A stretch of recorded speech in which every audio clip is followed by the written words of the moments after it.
అందరికీ నమస్కారం. ది ఫకీర్ 2 ఆత్మ ప్రయాణం కొనసాగుతోందిలో 24వ ఎపిసోడ్కి వచ్చేసాం.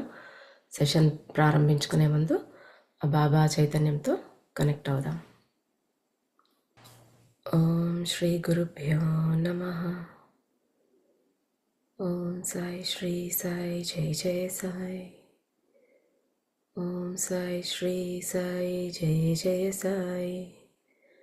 ఓం సాయి శ్రీ సాయి జయ జయ సాయి. ఓం సాయి రామ్. బాబా లాస్ట్ సెషన్స్లో ఏం చెప్పారో, మనలోని గిల్ట్ కానీ కోపం కానీ ఏదైనా ఎన్నో జన్మల నుంచి మనం మోసుకుని వస్తూ ఉంటాం. అది మనమే బిల్డ్ చేసుకున్నాం, అలాగే మనమే వదిలించుకోవాలి. We have to let it go. దానికి తగ్గట్టుగానే బాబా ఒక ఎగ్జాంపుల్ రుద్రాది చెప్పారు మనకు. రుద్ర దాదాపు 100 సంవత్సరాల కంటే ముందు తన తప్పు వల్లే తన తెగవాళ్ళు ఎంతోమంది చనిపోయారు అనే భారాన్ని ఆయన మోస్తూ అలాగే ఎన్నో జన్మలు రుద్ర గడుపుతాడు ఆ గిల్ట్ భారంతోనే. అది వదలటానికే బాబా ఒకసారి అతనికి ఆ జన్మని చూపించి దాన్ని వదిలించుకోవాలని చెప్తారు.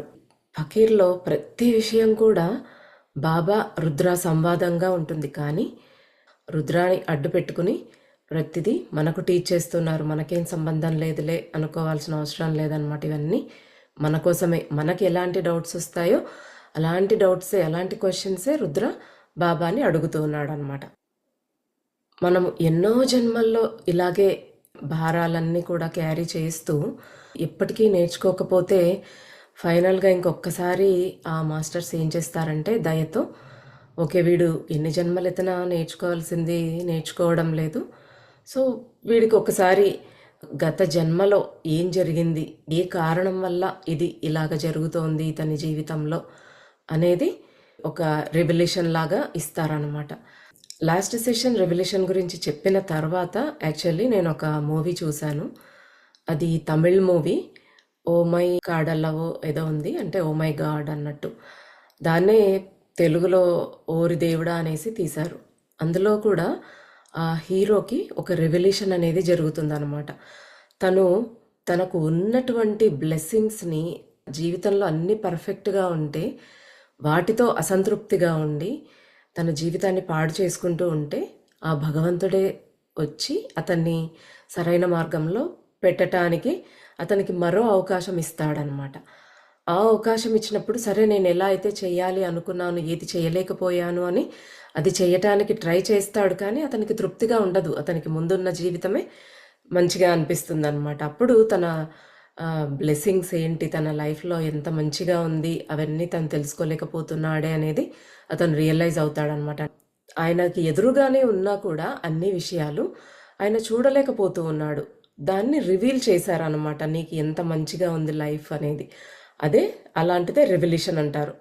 అతనికి ఒక టైప్ ఆఫ్ రెవల్యూషన్ అంటే ఒక హిడెన్గా ఉన్న విషయాన్ని మన కళ్ళ ముందుకు తీసుకొని రావటం. అది గత జన్మలో అయ్యుండొచ్చు, లేదా ఈ జన్మలోదే అయినా అయ్యుండొచ్చు.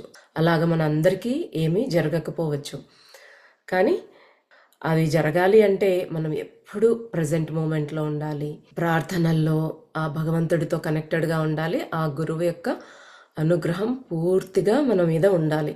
అప్పుడు మనం మన మెమొరీ బ్యాంకులోకి వెళ్ళి మనకి ఏది అవసరమో అది చూసుకోగలుగుతాం అన్నమాట. రియల్గా నీ లైఫ్లో పర్మనెంట్గా చేంజ్ అనేది జరగాలి, ముందుకు వెళ్ళాలి నేను అనే తపన ఉన్నప్పుడు ఇలాంటివి మనకు ఎక్స్పీరియన్స్ జరుగుతాయి. కానీ ఆ ఎక్స్పీరియన్సెస్ జరగడం కోసమే మనము సాధనలు చేయొద్దు అని చెప్తున్నారు బాబా.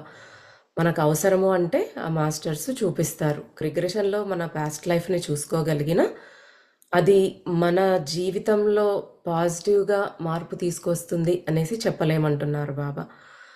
మనకి ఏవేవైతే సిద్ధులు, పవర్స్ ఇలాంటివి వస్తాయో అవన్నీ బై ప్రోడక్ట్స్ అనమాట, మనం పరమాత్మలో లీనం అవ్వాలని చేసే ధ్యానానికి. కానీ వాటన్నిటికీ అటాచ్ కాకూడదనమాట. కళల్లో కూడా మాస్టర్స్ మనతో సంభాషిస్తారు, ఎంతో జ్ఞానాన్ని అందిస్తారు. కొన్ని అలౌకికమైనటువంటి డ్రీమ్స్ అనేవి మనకు ఖచ్చితంగా ఏదో ఒక విషయాన్ని తెలియచేస్తాయి. ఇంకా మిగతావన్నీ కూడా మనకు జస్ట్ సబ్కాన్షియస్ మైండ్లో నుంచి ప్రొజెక్ట్ అయ్యే ఆలోచనలే కళల రూపంలో వస్తుంటాయి. వాటిని పెద్దగా పట్టించుకోవాల్సిన అవసరం లేదనమాట. రుద్ర ఒకసారి ఒక గ్రూప్ మెడిటేషన్కి అటెండ్ అయినప్పుడు అక్కడ కూడా ఒక రివల్యూషన్ అనేది జరుగుతుంది. శత్రువుని దాదాపుగా ఇంకా చంపబోతూ మెడ మీదకి కత్తి పెట్టినప్పుడు రుద్రాకి ఒకలాంటి దయ అనేది జాగృతమవుతుందన్నమాట.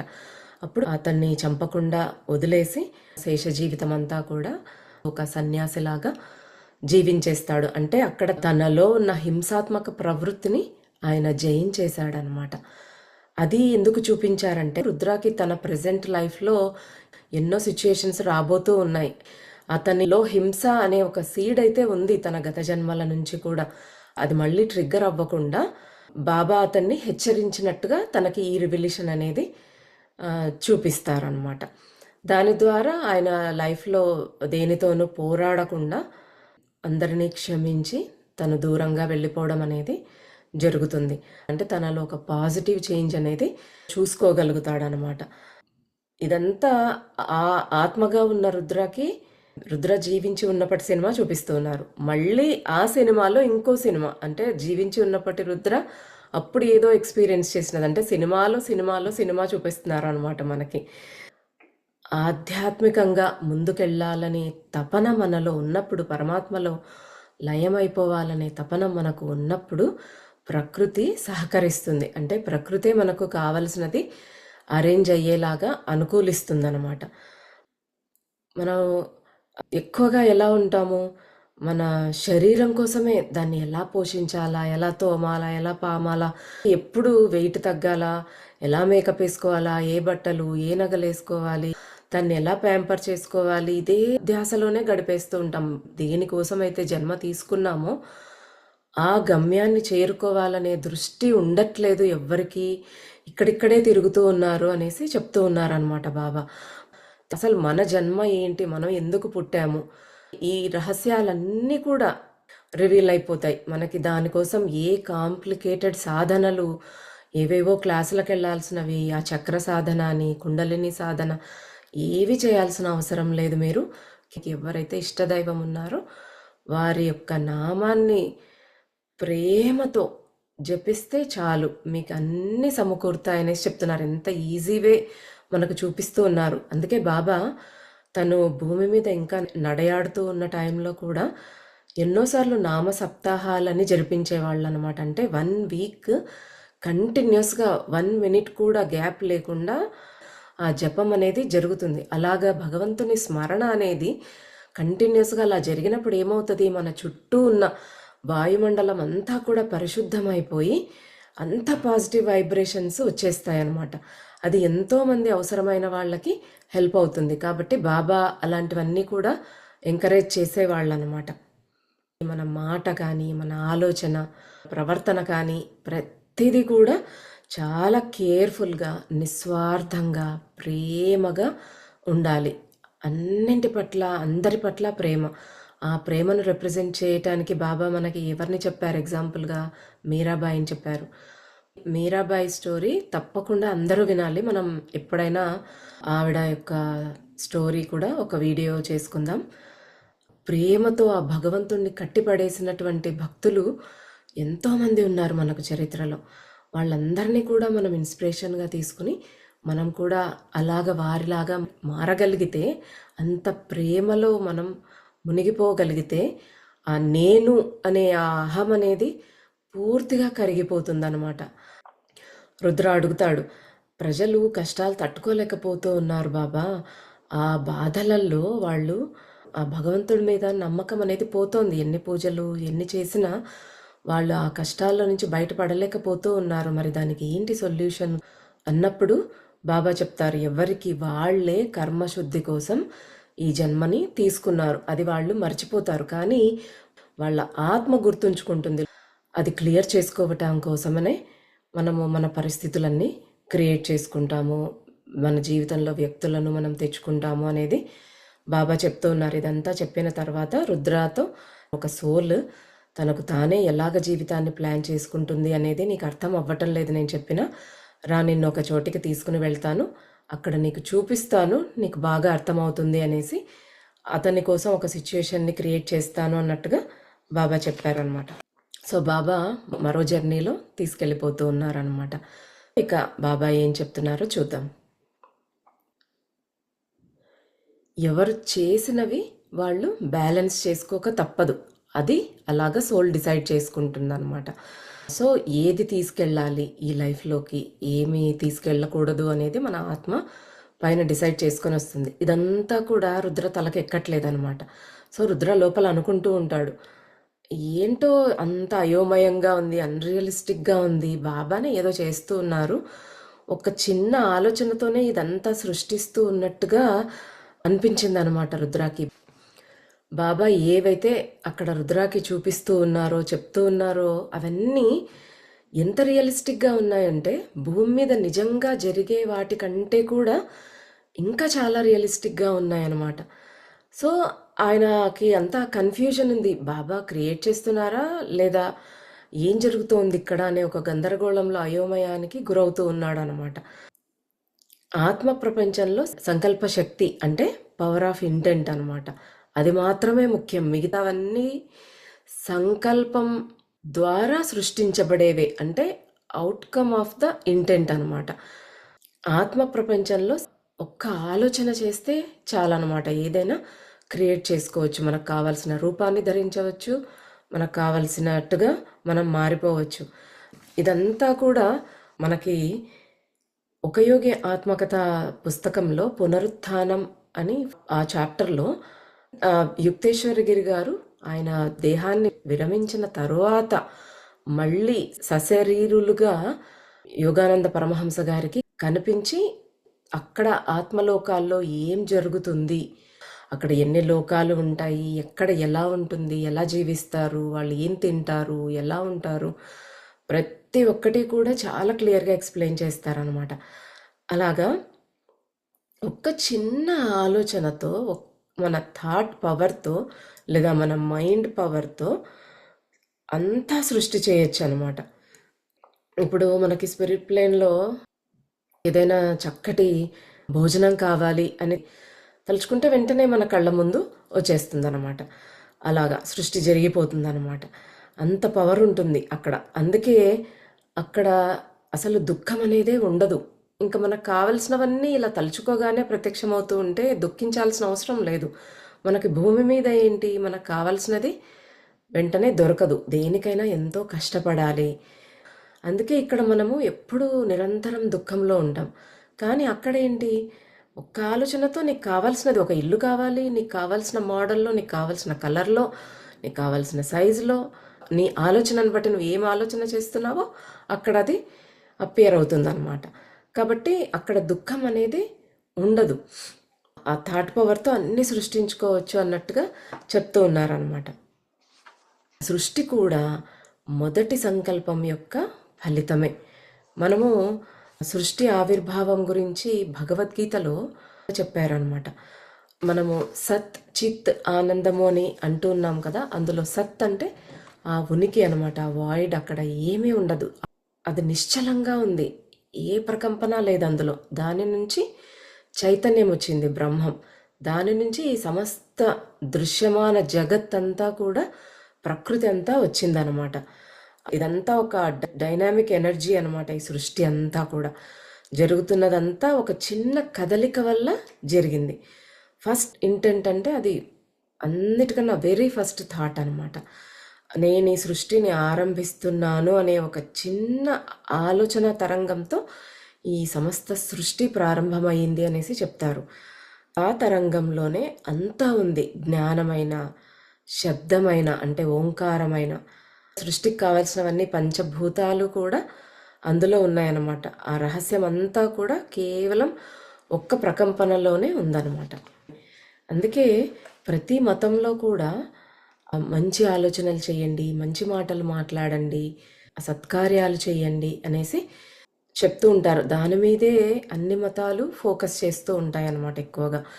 మన ఆలోచన ఎలా ఉండాలి అంటే ఒక లేజర్ బీమ్ లాగా షార్ప్గా ఉండాలన్నమాట.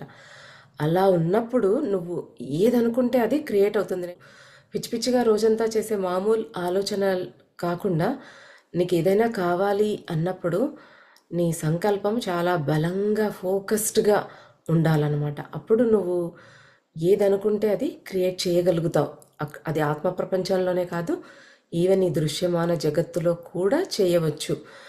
నువ్వు ఈ సృష్టిలో ఏదైతే చూస్తున్నావో అదంతా కూడా ఒక సర్వోన్నతమైన సంకల్పంతోనే స్టార్ట్ అయింది అనేసి చెప్తూ ఉన్నారు. ఎక్కడ ఏ మంచి జరిగినా అది ఒక ఉన్నత సంకల్పం యొక్క ఫలితమే. ఎక్కడ ఏ చెడు జరిగినా అది కూడా ఎవరో ఒకరి దరిద్రమైన సంకల్పం వల్లనే అనమాట. దానికి ఎంత పవర్ ఇచ్చి మనము లోతుగా ఆలోచన చేస్తామో అది అలా క్రియేట్ అవుతుందన్నమాట. అందుకే చాలా కేర్ఫుల్గా ఉండాలి. బాబా ఒక సిచ్యుయేషన్ క్రియేట్ చేస్తానని చెప్పారు కదా, సో అక్కడికి వెళ్తూ ఉన్నారనమాట. అక్కడ ఒక వృద్ధుడు ఉన్నాడు, అక్కడే ఒక ముగ్గురు యువకులు కూడా ఉన్నారనమాట. కనపడుతున్నారా అనేసి అడిగారు బాబా. రుద్ర అవును అనేసి తలూపాడు. వారిలో ముగ్గురు ఆ వృద్ధుడి యొక్క పిల్లలు, లేదా స్పిరిచువల్గా చెప్పాలంటే ఆయన శిష్యులు అనేసి చెప్పుకోవచ్చు. ఇప్పుడు అసలు ప్లాన్ ఏంటంటే, ప్రణాళిక ఏంటంటే, విధి యొక్క ప్రణాళికను వివరించాలంటే ఈ ముగ్గురు కూడా వ్యసనాలకు బానిసలు, అంటే యాడిక్ట్స్ అన్నమాట. వాళ్ళు మాదక ద్రవ్యాలకు అలవాటు పడ్డారు. కానీ వాస్తవానికి అందరూ వ్యసనపరులే కదా, కాదా? కొందరు అధికారానికి, కొందరు డబ్బుకు, కొందరు కామానికి, కొందరు అపవాదుకు, కొందరు క్షుద్రత్వానికి, ఇలాగా అందరూ కూడా ఏదో ఒక దానికి అలవాటు పడిపోయిన వాళ్ళమే, అంటే యాడిక్ట్స్ అయిపోయామన్నమాట. మనం అందరం కూడా అలాంటి వ్యసనాల్లో ఉన్న వాళ్ళమే. ఇలాగ జాబితా వెళ్తూనే ఉంటుందని మన గురించే చెప్తున్నారనమాట బాబా. వారి ప్రస్తుత వ్యసన స్థితి అంటే వాళ్ళ స్టేట్ ఆఫ్ అడిక్షన్ అంతా కూడా కూడబెట్టుకున్నటువంటి కర్మ. నువ్వు ఇప్పుడు చూస్తున్న ఈ ముగ్గురు కూడా స్పష్టంగా ఆలోచిస్తున్నారు. వాళ్ళు తమ వ్యసనాల నుంచి బయటపడాలి అనేసి అనుకుంటూ ఉన్నారు. అంటే దాని మీనింగ్ ఏంటి? వాళ్ళు ఇప్పుడు ఆత్మ ప్రపంచంలో ఉన్నారు అని. వాళ్ళు ఆత్మ ప్రపంచంలో లేకుండా భూమి మీదే ఉంటే వాళ్ళు వ్యసనాల్లోంచి బయటపడాలి అనేంత స్థితిలో వాళ్ళు లేరనమాట. వాళ్ళు పూర్తిగా వ్యసనాలలో కూరుకుపోయి దాంట్లోనే మునిగిపోయి ఉన్నవాళ్ళు అనమాట. అలాగా వాళ్ళు చనిపోయి ఆత్మ ప్రపంచంలోకి వచ్చి వాళ్ళ సినిమా చూసుకున్నారు వాళ్ళు. అందుకే ఇప్పుడు ఒక క్లారిటీ వచ్చింది. అమ్మో ఇంకా వద్దు, ఈ వ్యసనాల్లో నుంచి నేను బయటపడాలి అనేది వాళ్ళు స్పష్టంగా ఒక ప్లాన్ చేసుకుంటూ ఉన్నారు. అంటే భూమిపై తిరిగి జన్మించినప్పుడు వాళ్ళ కొత్త జీవితాన్ని ప్లాన్ చేసుకుంటూ ఉన్నారని అర్థం అన్నమాట. కాబట్టి వాళ్ళు కోరుకునేదల్లా కూడా ఈ వ్యసనము లేదా కర్మ నుంచి విముక్తి పొందడమే. ఈ వ్యసనం ఏమంటున్నారు బాబా? ఇదంతా కూడా కూడబెట్టుకున్న కర్మ వాళ్ళకి. ఆ కర్మ ఒక కొండలా తయారైంది అనమాట. సో వాళ్ళు ఏం చేస్తున్నారంటే, ఇప్పుడు ఆ క్లారిటీ వాళ్ళ సినిమా చూసుకున్నాక వాళ్ళు ఎంత చండాలంగా బ్రతికారు, ఎలా తయారయ్యారు అనేది చూసుకున్న తర్వాత ఆ జీవితంలోంచి, ఆ వ్యసనాలలో నుంచి పూర్తిగా బయటపడాలి అని. ఇప్పుడు జన్మ తీసుకున్నా కూడా వాళ్ళు వ్యసనపరులుగానే ఎందుకుంటారండి అని డౌట్ రావచ్చు. అది బలంగా ఉంది జన్మ జన్మల నుంచి అన్నప్పుడు తప్పకుండా మళ్ళీ జన్మ తీసుకున్నప్పుడు అలాంటి పరిస్థితులనే అట్రాక్ట్ చేసుకుంటారు. ఏదో ఒక రకంగా ఒక చిన్న సంఘటనతో అయినా సరే వాళ్ళు మళ్ళీ ఆ వ్యసనాల్లోకి పడిపోతారన్నమాట. అందుకే వాళ్ళు ఈసారి తీసుకునే జీవితంలో ఇంకా వ్యసనాలు వద్దు, కంప్లీట్గా ఈ అడిక్షన్లో నుంచి బయటకు రావాలి అని కోరుకుంటూ జీవితంలో ముందుకు సాగడానికి, అంటే స్పిరిచువల్గా చెప్పాలంటే వాళ్ళ యాక్చువల్ జర్నీ అన్నమాట ఇప్పుడు. సో అది చాలా ఉత్తమంగా ఫాస్టెస్ట్ వేలో వాళ్ళు అడిక్షన్ను అధిగమించటం కోసం అనేసి వాళ్ళు ప్రణాళిక చేసుకుంటూ ఉన్నారన్నమాట మాస్టర్స్తో కలిసి. వారు తమ పాపాలను కడిగి వేసి చాలా కొత్తగా ఫ్రెష్గా జీవితాన్ని మళ్ళీ ప్రారంభించాలనుకున్నారు. ఇదంతా నీ బుర్రలోకి ఎక్కుతోందా అనేసి మళ్ళీ రుద్రాన్ని కన్ఫర్మ్ చేసుకుంటున్నారు బాబా. యా అవును మహానుభావ, నాకు ఎక్కుతోంది తండ్రి అనేసి చెప్తూ ఉన్నాడు అనమాట. 3 కుటీరాలను, అక్కడ 3 కాటేజెస్ ఉన్నాయి, వాటిని చూస్తున్నావా అనేసి అడిగారనమాట బాబా. యా చూడగలుగుతున్నాను బాబా అనేసి చెప్పారు రుద్ర. ఆ 3 కాటేజెస్ వారి వ్యసనాలను పరిష్కరించుకోవటానికి ఒక టెంపరరీ హోమ్స్ లాగా, తాత్కాలిక నివాసాలుగా చెప్పుకోవచ్చు. సో ఇప్పుడు తీసుకునే ఈ స్పెసిఫిక్ లైఫ్లో ఒక్కొక్క కాటేజ్ వారి యొక్క స్థానాన్ని సూచిస్తుంది. వారి కర్మ రుణాలను చెల్లించటానికి మరియు వారి వ్యసనాలను, కర్మ భారాన్ని, కర్మ ప్రవృత్తులను తగ్గించుకోవటానికి సహాయపడేలాగా ఆ కాటేజ్ అనేది నిర్ణయించబడింది. ఆత్మతలంలో ఉన్నప్పుడు డిసైడ్ చేసుకున్నారు వాటి నుంచి బయటపడాలని. అంటే వాళ్ళు మళ్ళీ జన్మ తీసుకోవాలి. అది ఎక్కడ, ఎప్పుడు, ఎలాగా అనేది ఇప్పుడు చెప్తూ ఉన్నారనమాట బాబా దాని గురించి. ఆ కాటేజెస్ అంటే వాళ్ళు తీసుకోబోయే శరీరం, వాళ్ళు ఎక్కడ, ఏ ప్లేస్లో, ఎవరి దగ్గర, ఏ తల్లికి, ఏ ఊర్లో, ఏ కంట్రీలో ఏ రకంగా జన్మ తీసుకుంటున్నారు అనేది ఆ కాటేజ్ అనే వర్డ్తో చెప్తున్నారు అనమాట బాబా. బాబా ఇంకేం చెప్తున్నారంటే, వారి నిజమైన ఇల్లు ఇటు సైడు తూర్పున ఉన్నది. ఆ అద్భుతమైన భవనాన్ని చూడగలుగుతున్నావా? అది పర్వతాలతో చుట్టబడి, అందమైన తోటలతో, ప్రవహిస్తున్న వాగులతో, పక్షుల కిలకిలా రావాలను మరియు దివ్యమైన సంగీతాన్ని వినగలుగుతూ ఉన్నావా? ఆ భవనాన్ని చూడగలుగుతున్నావా అని రుద్రాని అడుగుతున్నారు బాబా.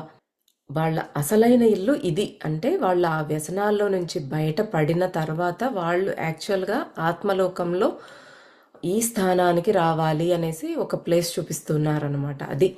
అదే అందుకే అక్కడ అంత ప్రశాంతంగా, అంత అందంగా, అంత బాగుందనమాట. అది ఆత్మలోకంలో ఉన్నది. వాళ్ళు ఈ జన్మలో అనుకున్నది సాధించి ఆ వ్యసనాల్లోంచి బయటపడితే వాళ్ళు చేరబోయేది ఈ అందమైన స్థానానికి అనేసి చెప్తూ ఉన్నారనమాట బాబా. ఈ అందమైన భవనంలో అన్నీ ఉన్నాయి, కానీ ఒక్కటి మాత్రం లభించదు. అదేంటో తెలుసా? అంటే బాబా కళ్ళల్లో ఉన్న మెరుపు చూసి రుద్ర ఏమనుకున్నాడంటే అదేదో చిక్కు ప్రశ్ననేమో, ఎందుకంటే బాబా కళ్ళల్లో అంత ట్వింకిల్ కనపడుతోంది అని ఆలోచిస్తున్నాడు. అప్పుడు బాబా అంటున్నారు, ఆ అందమైన భవనంలో నీ భయంకరమైన టీ మాత్రం లభించదు అనేసి నవ్వేస్తున్నారనమాట. సరే, ఇప్పుడు నువ్వు అక్కడికి వెళ్ళి ఏం జరుగుతుందో చూడు, నేను మళ్ళీ వస్తాను అనేసి చెప్పారు బాబా. అంటే ఎక్కడికి వెళ్తున్నారు బాబా? నేను ఎక్కడికి వెళ్ళగలను బేటా? నా పిల్లలందరితో ఉన్నాను నేను. నన్ను తమతో ఉండాలని కోరుకునే వారందరితో నేనున్నాను. నీకు తెలుసు, ఎప్పుడూ వర్తమానంలో ఉన్న వాళ్లతో నేను ఉంటాను. కానీ కొన్నిసార్లు నన్ను చూడటం కంటే అనుభూతి చెందడం అనేదే ముఖ్యం. రుద్ర తలూపాడు. నెక్స్ట్ మినిట్లో అతను ఒక సమావేశంలో ఉన్నాడు. ఒక వృద్ధుడు మరి ఆ 3 యువకులు కూడా, అంటే ఆ 3 యువకుల యొక్క గురువు లేదా తండ్రి అని చెప్పాడు కదా, అతను, ఈ 3 కూడా ఆ సమావేశంలో ఉన్నారు. అక్కడ సడన్గా రుద్ర అపియర్ అయ్యాడనమాట. వాళ్ళందరూ కూడా రుద్రాని అక్నాలెడ్జ్ చేశారు. ఓకే, ఆయన వచ్చినాడు అని ఆయన ఉనికిని గుర్తించారు, నవ్వారు. రుద్ర కూడా నవ్వి ఆ వృద్ధుడి వైపు చూశాడు. ఆ వృద్ధుడు బాబాయే. బాబా నవ్వారు. ఇదే మీరందరూ ఖచ్చితంగా కోరుకుంటున్నారా? ఆర్ యు షూర్ అనేసి అడుగుతున్నారనమాట బాబా వాళ్ళని, ఆ 3ని. అవును బాబా, మేము ఈ వ్యసన భారంతో అలసిపోయాము. మా ప్రయాణం, జీవితము అన్నీ నిలిచిపోయాయి. అంటే ఇంకా ముందుకు వెళ్ళటం లేదు. ఇందులో అత్యంత వర్స్ పార్ట్ ఏంటంటే, ఈ కర్మ భారాన్ని వదిలించుకోవడంలో మేము ఇంకా ఆలస్యం చేస్తే ప్రతిరోజు అది ఇంకా కష్టతరం అవుతుంది. 3లో పెద్దవాడు మాట్లాడాడు. Are you sure you want to be completely cured? ఎందుకంటే ఈ క్షణంలో మీరందరూ చాలా ప్రశాంతంగా క్లియర్ ఇంటెన్షన్స్తో మాట్లాడుతూ ఉన్నారు అంటున్నారు బాబా. షూరా మీరు అని 2-3 సార్లు బాబా అడుగుతూ ఉన్నాడు అనమాట వాళ్ళని. ఎందుకు అంటే వాళ్ళు చాలా క్లియర్ మైండ్తో మాట్లాడుతున్నారు. ఇప్పుడు అక్కడ ఆత్మలోకంలో వాళ్ళు యాడిక్ట్స్గా లేరు, వాళ్ళు ప్యూర్గా ఉందన్నమాట వాళ్ళ ఇంటెన్షన్ అక్కడ.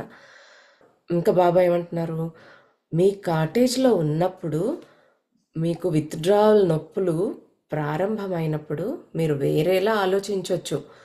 సో మళ్ళీ జన్మ తీసుకుని ఆ జన్మను గడిపేటప్పుడు భయంకరంగా మీ బాధలు ఉంటాయి.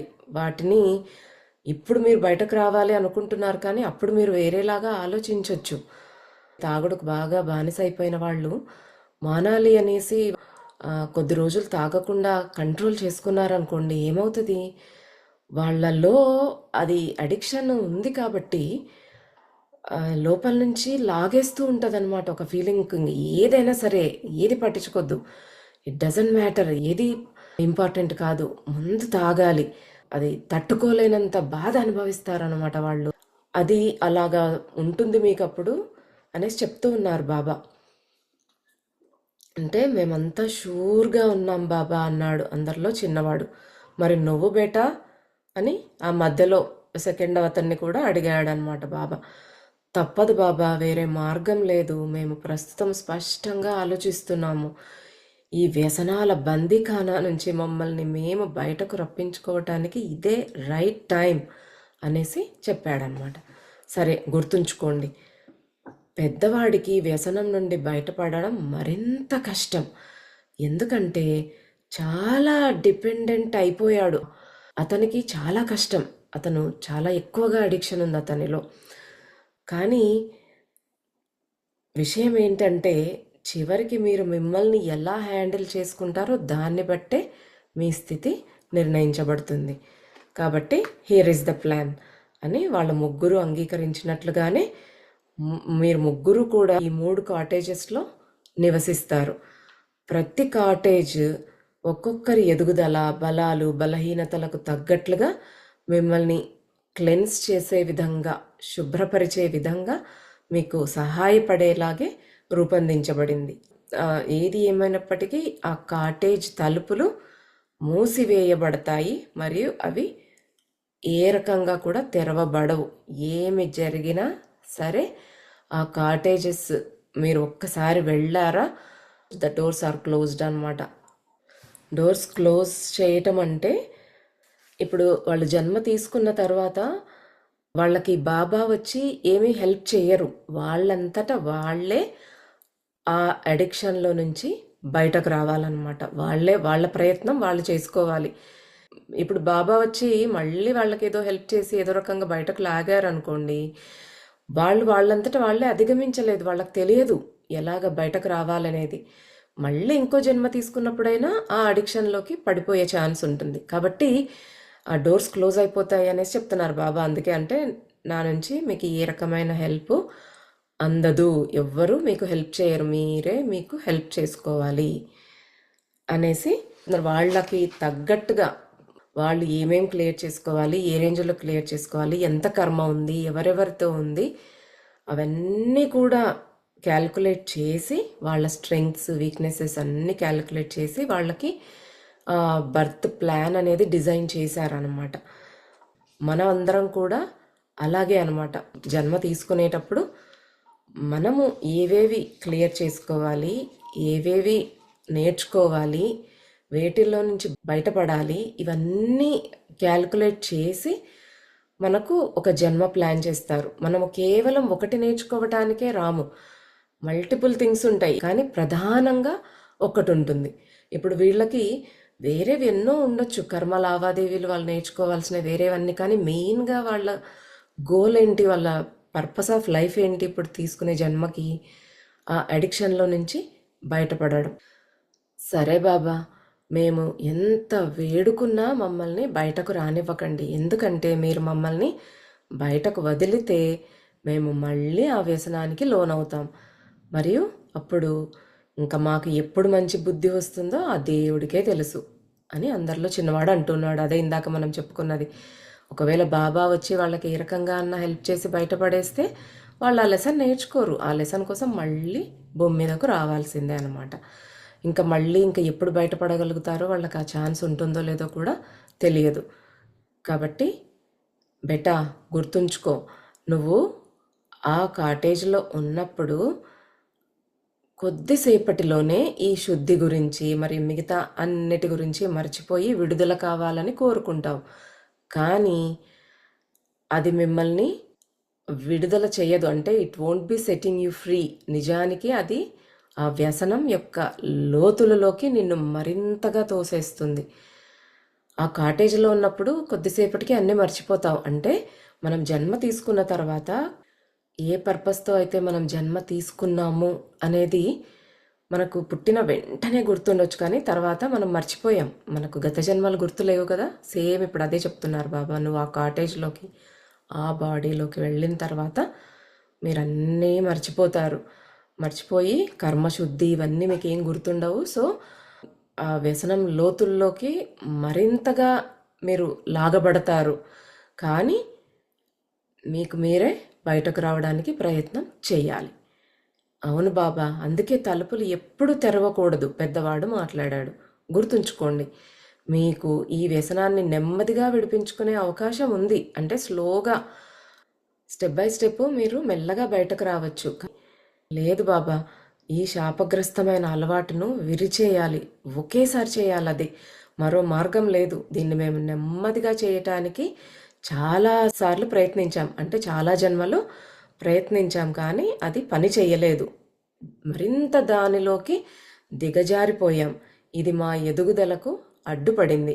ఇది మా చేత చీకటి సందులలో నివసించేలా చేసి మాకు మంచిది కాని వారితో సహవాసం చేయించింది.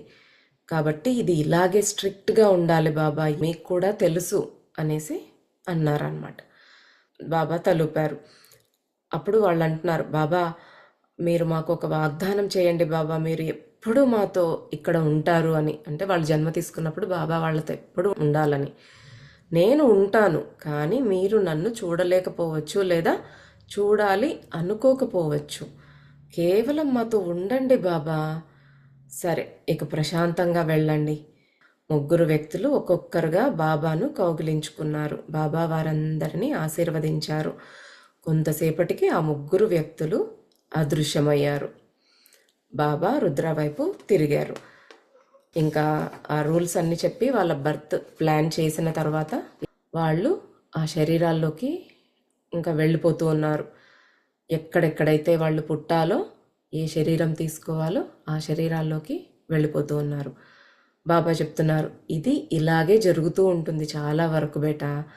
ముఖ్యంగా souls who are old travellers, అంటే వాళ్ళు ఎన్నో జన్మలుగా ఒక దాని నుంచి బయటపడలేక ప్రతి జన్మలో మరింత క్లిష్టతరం చేసుకొని మరింత దిగజారిపోయి వాళ్లతో ముఖ్యంగా ఇలాగే ఉంటుంది. వాళ్ళు ఇక్కడ చాలా స్ట్రిక్ట్గా అనుకునేసి వెళ్తారు, కానీ అక్కడికి వెళ్ళినాక మన ఫ్రీ విల్, మన ఆలోచనలు, మన మనసు ఏం చెప్తుంది? నో, అవన్నీ ట్రాష్, అది కాదు మనకు కావాల్సింది, ఇదే, ఈ ఎంజాయ్మెంట్ మనకు కావాలి అనేసి మనల్ని మరింత లాగేస్తుంది అన్నమాట. ప్రతి ఒక్కరికి కూడా ఇలాగే భూమి నుంచి తిరిగి వెళ్ళేటప్పుడు స్పిరిట్ గైడ్స్, మాస్టర్స్ అందరితో కూర్చొని వాళ్ళు ప్లాన్ చేసుకున్న తర్వాత కొంతమంది త్వరగా భగవంతుడి వైపు వెళ్ళాలి, ఆ జ్యోతి వైపు కదలాలి. మేము ఇంకా ఎన్నో జన్మలు ఇంకా తీసుకొని ఇలాగే దూరంగా ఉండలేము అనేసి ఎక్కువ కర్మశుద్ధిని స్వీకరిస్తారు. అంటే వాళ్ళకి భగవంతుడి పట్ల అది ఎంతో ప్రేమ అన్నమాట. భగవంతుడిలోకి త్వరగా వెళ్ళిపోవాలి అనేసి ఎన్నో కష్టాలు తెచ్చుకుంటారు. ఒకదాని తర్వాత ఒకటి ఉక్కిరిబిక్కిరి చేసే కష్టాలను తెచ్చుకుంటారు. అందరికీ పెండింగ్ కర్మ ఉంటుంది, కానీ అందరూ అంత త్వరగా తీర్చుకోవాలని కోరుకోకపోవచ్చు. కొంతమంది ఆల్రెడీ ఇంతకుముందు డిసైడ్ చేసుకుని వెళ్ళుంటారు, కర్మశుద్ధి చేసుకోవాలి, నేను త్వరగా భగవంతుడిలోకి వెళ్ళాలి అని. చాలా కష్టాలు ఒకేసారి అనుభవించాలని ఎక్కువ కర్మలు తీసుకుని వెళ్తారనమాట. అప్పుడు దానివల్ల తట్టుకోలేని కష్టాలు వస్తాయి. ఆ కష్టాలకి వాళ్ళు తట్టుకోలేకపోతారనమాట. అందుకని కొంతమంది ఏం చేస్తారంటే, ఆ ఎక్స్పీరియన్స్ ఆల్రెడీ ఉంది కాబట్టి, అమ్మో ఒకేసారి ఇన్ని కర్మలు తీసుకుని నేను వెళ్ళను, ఆ బాధలు భరించే శక్తి నాకు లేదు, కొంచెం కొంచెంగానే నేను మారుతాను, కొన్ని కొన్ని కర్మలే తీసుకుని వెళ్ళి క్లియర్ చేసుకుంటాను అనేసి కొంతమంది అలాగ స్లోగా వెళ్ళటానికి ఇష్టపడతారనమాట. కానీ కొంతమంది ఎక్కువ రోజులు గురువు నుంచి కానీ ఆ భగవంతుడి నుంచి దూరం అవ్వడాన్ని, విడిపోవడాన్ని వాళ్ళు ఇష్టపడరు అనమాట. కాబట్టి వాళ్ళు ఒక 4-5 జన్మల్లో జరిగే కర్మ క్లెన్జింగ్ అంతా ఒక జన్మలోనే తీసుకుని విపరీతమైన కష్టాలు అనుభవిస్తూ ఎన్నో బాధలు పడుతూ ఉంటారనమాట. మనము జయ విజయులను చూస్తాం. వాళ్ళకి సనక సనందనాథుల నుంచి శాపం వస్తుంది. మీరు ఈ భగవంతుడికి దగ్గరగా ఉన్నారు కాబట్టే కదా మీరు ఇంత గర్వంగా ప్రవర్తిస్తున్నారు, మీరు ఆయనకి దూరం అయిపోతారు అనేసి శాపం ఇస్తాడు. అప్పుడు ఆ భగవంతుడు వాళ్ళకి 2 ఆప్షన్లు ఇస్తాడు. మీరు 14 జన్మలు నా భక్తులుగా ఉండి భూమి మీద జన్మ తీసుకుని ఆ తర్వాత నాలో కలుస్తారా, లేదా 3 జన్మలు నాకు విరోధులుగా, రాక్షసులుగా, లోక కంటకులుగా పుట్టి నాలో లయమవుతారా? అంటే వాళ్ళు 3 జన్మలే చూస్ చేసుకుంటారు. ఎందుకంటే 14 జన్మలు ఆ భగవంతుడికి దూరంగా ఉండాలంటే వాళ్ళకి ఇష్టం లేదు. ఆ కర్మశుద్ధి ఏదో త్వరగా అయిపోవాలి, ఎంత రేంజ్లో అన్నా కానీ. అది భగవంతుడికి శత్రువుగా అన్నా ఉండని, వాళ్ళు ఎన్ని కష్టాలు పడాల్సి రాని త్వరగా భగవంతుడిని చేరిపోవాలనే ఆరాటం. అందుకే 3 జన్మల్లోనే మేము లోక కంటకులుగా ఉండి మిమ్మల్ని చేరిపోతాము అనేసి చూస్ చేసుకుంటారు. అలాగే ఇక్కడ కూడా కొంతమంది ఆ భగవంతుడికి ఎక్కువ రోజులు, ఎక్కువ జన్మలు దూరంగా ఉండలేక త్వరగా కర్మ క్లెన్స్ చేసుకోవాలని ఎక్కువ కష్టాలు తెచ్చుకుంటారనమాట. చివరికి వ్యక్తి తన స్వంత ప్రయాణంలో చాలా ముఖ్యమైన పాత్ర పోషిస్తాడు. అంటే ఇదంతా మనకు ఆ భగవంతుడు డిజైన్ చెయ్యలేదు, మెయిన్గా మొత్తంగా ఆయనే చెయ్యలేదు, మనమే మెయిన్ రోల్. మన ఆత్మ ఉండి లేదు నేను ఇవి అనుభవిస్తాను, ఇవి చేస్తాను అని మనమే డిసైడ్ చేసుకొని మనమే ఇంపార్టెంట్ రోల్ ప్లే చేస్తాం మన నెక్స్ట్ తీసుకోబోయే జన్మకి. అవును బాబా, అది అంత ఈజీగా కూడా ఉండబోదు వీళ్ళకి, రుద్ర అంటున్నాడు అనమాట.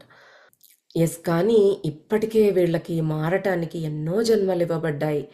వాళ్ళకి తెలుసు అడిక్షన్ నుంచి బయటపడాలనుకునే ప్రతి జన్మ కూడా ఇంకా కష్టమైపోతుంది. ఈ జన్మలో నేర్చుకోవాల్సిన లెసన్ నేర్చుకోక అట్లే తీసుకుని వెళ్తే పైకి, మళ్ళీ వచ్చే జన్మలో అదే లెసన్ నేర్చుకోవాలి మనం. కానీ అప్పుడు చాలా హార్డ్ వేలో నేర్చుకోవాల్సి వస్తుందన్నమాట. అంటే ఇప్పుడు అన్ని సుఖాలున్న రిచ్ ఫ్యామిలీలో పుట్టి ఒకటి నేర్చుకొని త్వరగా బయటపడాలి అనుకుని జన్మ తీసుకోవచ్చు. కానీ డబ్బు మోజులోనే పడిపోయి, ఆ సుఖాలలో పడిపోయి తను ఏది నేర్చుకోవాలో అది నేర్చుకోకుండా అలాగే వెళ్ళిపోతాడు. అప్పుడేమవుతుంది, మళ్ళీ నేర్చుకోవడానికి జన్మ తీసుకున్నప్పుడు ఈసారి పేద కుటుంబంలో లేదా చాలా కష్టమైన పరిస్థితులు ఉన్న ప్లేస్లో పుడతారనమాట. ఆ ప్లేస్ నుంచి వాళ్ళు నేర్చుకోవాల్సి వస్తుంది. అప్పుడు వాళ్ళకి ఇంకా కష్టం అనమాట. అంటే మనం లేట్ చేసే కొద్దీ, జన్మ జన్మ పెరిగే కొద్దీ మన పెండింగ్ ఎక్కువ అవుతుంది.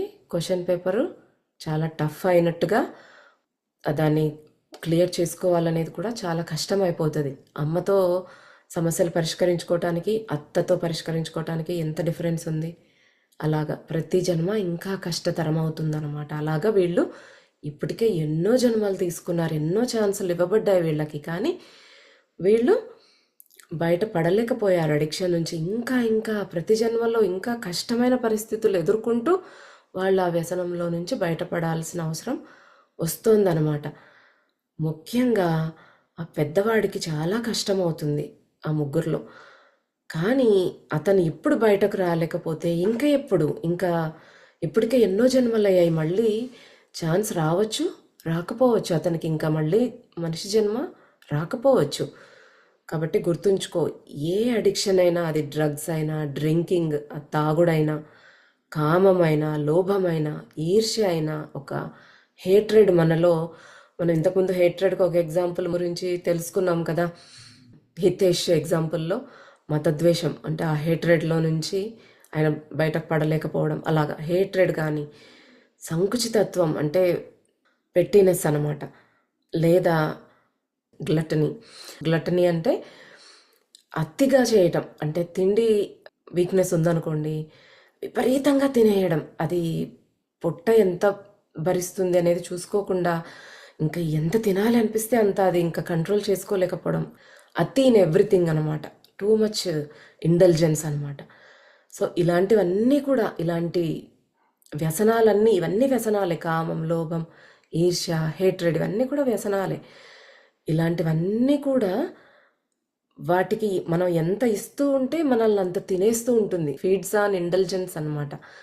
ఇప్పుడు తాగుడుంది, ఇంకా తాగాలని అనిపిస్తుంది, తాగే కొద్దీ అగ్నికి ఆజ్యం తోడైతే ఇంకా ఎలా మండుతుందో అలాగా వ్యసనం అనేది ఇంకా పెరుగుతుంది అనమాట. మనము దాన్ని ఫీడ్ చేసే కొద్దీ. దాన్ని పూర్తిగా మన సిస్టంలో నుంచి బయటకు పంపించాలంటే దానికి ఏది కావాలో అది ఇవ్వకూడదు. దాన్ని స్టార్వ్ చేయాలన్నమాట. ఇప్పుడు వెయిట్ తగ్గాలి అనుకుంటే తిండి తింటూనే ఉంటే వెయిట్ ఎలా తగ్గుతాము? కాస్త పొట్ట మార్చాలి, లేదా సరైన వేస్ చూసుకుని దానికి ఎంత ఇవ్వాలో అంత ఇవ్వాలి. డ్రగ్స్కి అడిక్ట్ అయి ఉంటారు. ఆ డ్రగ్స్లో నుంచి బయటపడాలి అంటే, వాళ్ళని పూర్తిగా వాళ్ళ సిస్టంలోంచి తీసేయాలి అంటే కంప్లీట్ స్టాప్ చేసేసుకోగలగాలి.